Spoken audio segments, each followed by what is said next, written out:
October 14, 2012. For 4 minutes and 20 seconds, the world held its breath.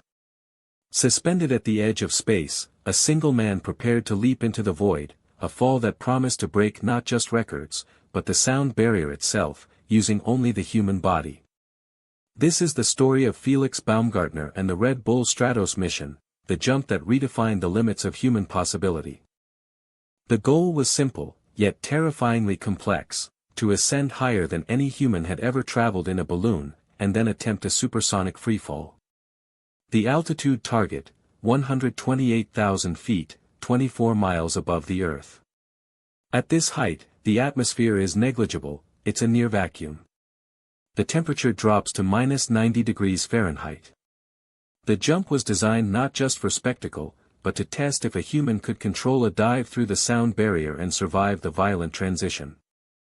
The vehicle was a custom-built, pressurized capsule hoisted by a helium balloon the size of a 55-story building. The ascent took 2.5 agonizing hours. Inside the tiny capsule, Felix dealt with equipment failures, extreme temperatures, and the psychological weight of isolation. As he climbed past 100,000 feet, the Earth became an impossibly bright blue orb below, surrounded by the black void of space. Reaching the target altitude of 128,000 feet, the view was breathtaking, but the reality was stark. Felix had to open the hatch, exposing himself to the near vacuum. A single tear in his suit meant instant death, his blood would boil from the lack of pressure. With a final, now iconic phrase, "Sometimes you have to go up really high to understand how small you are," he stepped onto the precipice. The jump was slow at first, a silent drop into nothingness.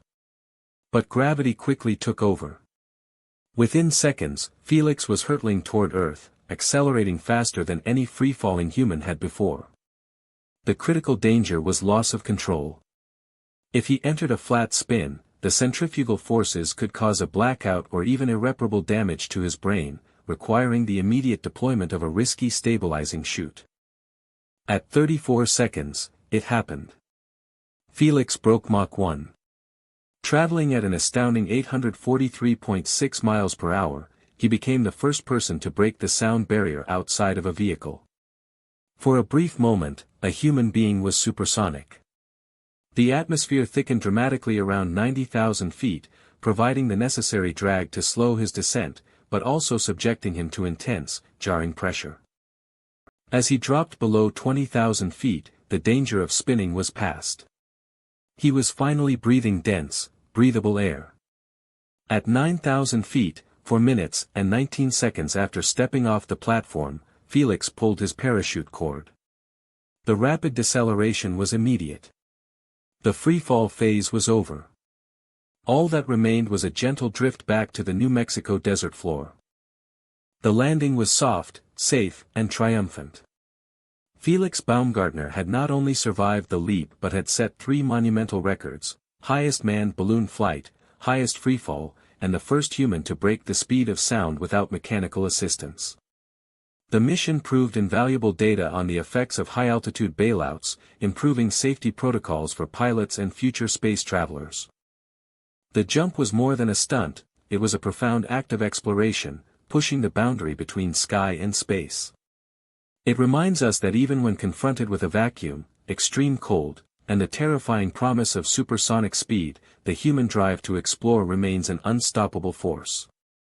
What boundaries do you think humanity should break next? Let us know in the comments below. And don't forget to like and subscribe for more stories from the edge of the world.